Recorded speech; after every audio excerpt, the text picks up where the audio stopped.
शादी के बाद पहली रात यानी सुहागरात मनाने का इस्लामिक तरीका क्या है। आज की इस वीडियो में हम आपको पूरी डिटेल के साथ एक एक बात बताएंगे कि आपको शादी के बाद पहली रात कैसे मनानी है, कौन कौन से काम आपको करने हैं और कौन कौन से काम आपको नहीं करने हैं। तो इस वीडियो को छोड़कर आप कहीं भी ना जाएं, पूरी वीडियो देखें और अच्छे से समझें। आगे बढ़ने से पहले एक छोटी सी गुजारिश है, अगर आपने अभी तक हमारे चैनल को सब्सक्राइब नहीं किया है तो हमारे चैनल को सब्सक्राइब कर लें और अगर वीडियो पसंद आए तो लाइक कर दें। शादी करना सुन्नत है और इस्लाम का एक हिस्सा है। अगर कोई शख्स बिना किसी जायज़ वजह के शादी नहीं करता या शादी करने में देरी करता है तो ये इस्लाम के खिलाफ है। इसलिए हर एक इंसान को शादी करनी चाहिए। जिन लोगों की शादी होने वाली होती है उनमें से बहुत सारे लोगों के दिमाग में कुछ सवाल होते हैं कि इस्लाम के हिसाब से शादी के बाद पहली रात में क्या करना चाहिए, इसको मनाने का इस्लामिक तरीका क्या है। हम यहाँ पहली रात की कुछ बातें करेंगे, लेकिन आपसे गुजारिश है कि आप इन बातों को सिर्फ इस्लामिक तरीका समझने की नीयत से ही सुनिएगा। दिल में कोई गंदगी ना रखें और ना ही कोई गलत कमेंट करें। हमारा मकसद सिर्फ उन लोगों को इस्लामिक तरीका बताना है जिन लोगों को इसमें मालूमात कम है। तो चलिए शुरू करते हैं। शादी के बाद जब लड़का रूम में जाए तो सबसे पहले अपनी बीबी को सलाम करे, उसके बाद खैरियत मालूम करे और दुल्हन से थोड़ी सी बात करने के बाद उसके माथे के थोड़े से बाल अपने सीधे हाथ में पकड़कर ये दुआ पढ़े। यहाँ पर रोककर मैं आपको अपने नबी का एक फरमान सुना दूं। हुजूर सल्लल्लाहु ताला अलैहि वसल्लम ने फरमाया, जब कोई शख्स निकाह करे और पहली रात में अपनी बीबी के पास जाए तो नरमी के साथ अपनी दुल्हन की पेशानी के थोड़े से बाल अपने सीधे हाथ में पकड़कर ये दुआ पढ़े।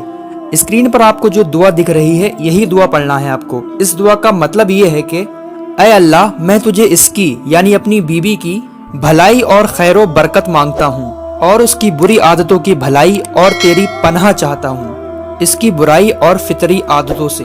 अबू दाऊद की हदीस पाक है ये, जिल्द नंबर 2 पेज नंबर 150, और ये हदीस पाक बुखारी शरीफ की जिल्द नंबर 3 सफ़ा नंबर 473 में भी मौजूद है। और एक बहुत ज़रूरी बात, पेशानी के बाल पकड़कर दुआ करने से पहले अपनी बीवी को इस बारे में बता दें कि ये हुजूर सल्लल्लाहु ताला अलैहि वसल्लम का हुक्म है, वरना जिस लड़की को मालूम नहीं होगा वो कुछ गलत ना समझने लगे। इसलिए मैं लड़कियों से भी गुजारिश करता हूँ कि इस वीडियो को अच्छे से देखें और अपने नबी के इस फरमान को समझ लें। इसके बाद अगर आपने वुजू ना किया हो तो वुजू कर लें और 2 रकात नफिल अल्लाह का शुक्र अदा करने और अल्लाह से दुआ करने के लिए पढ़िए।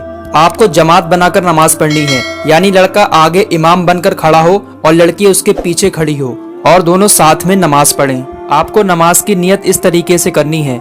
नियत की मैंने 2 रकात नमाज नफिल शुक्राने की वास्ते अल्लाह ताला के, मुँह मेरा काबे शरीफ की तरफ, अल्लाहु अकबर। फिर हमेशा जैसे नमाज पढ़ते हो वैसे ही नमाज पढ़ें। फिर नमाज के बाद शादी साथ खैरियत से होने के लिए अल्लाह का शुक्र अदा कीजिए और ये दुआ कीजिए कि अल्लाह इस शादी को कामयाब बनाए, आगे भी हंसी खुशी रखे, बच्चे नेक दे। और इस तरह भी दुआ कर सकते हैं कि ऐ अल्लाह, तेरा शुक्र और एहसान है कि तूने हमें ये दिन दिखाया, हमें इस खुशी और नेमत से नवाजा और हमें अपने हबीब सल्लल्लाहु ताला अलैहि वसल्लम की सुन्नतों पर अमल करने की तौफीक अता फरमा। ऐ अल्लाह, हमारी इस खुशी को हमेशा ऐसे ही कायम रख, हमें मेल मिलाप और मोहब्बत के साथ जिंदगी गुजारने की तौफीक अता फरमा। या रब्बे कदीर, हमें नेक और फरमाबरदार औलाद अता फरमा। और भी आप अपने हिसाब से जो भी दुआ करना चाहते हैं कर सकते हैं। दुआ करने से पहले भी दुरूद पाक पढ़ लें और दुआ के बाद भी दुरूद पाक जरूर पढ़ लें। अब नमाज के बाद किसी भी काम में जल्दबाजी ना करें, बल्कि लड़की से थोड़ी इस तरह से बात करें कि लड़की की थोड़ी शर्म दूर हो जाए। थोड़ा अपने बारे में बात करें, थोड़ा उसकी सुने।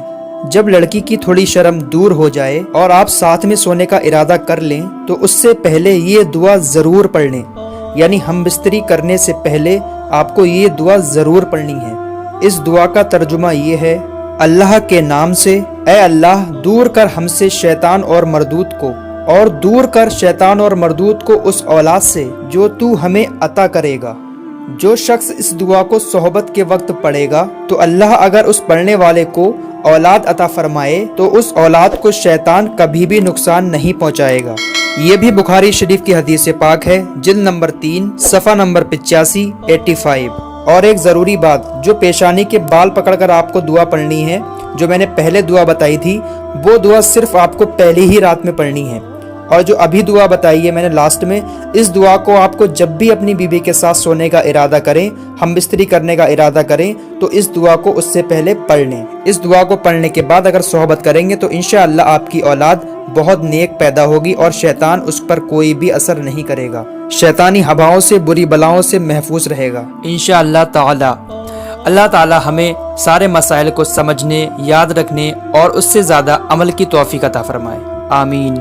برائے کرم اس پیغام کو دوسروں کو بھی شیئر کیجیے، اللہ رب العزت آپ کو اس کا اجر عظیم ضرور دے گا۔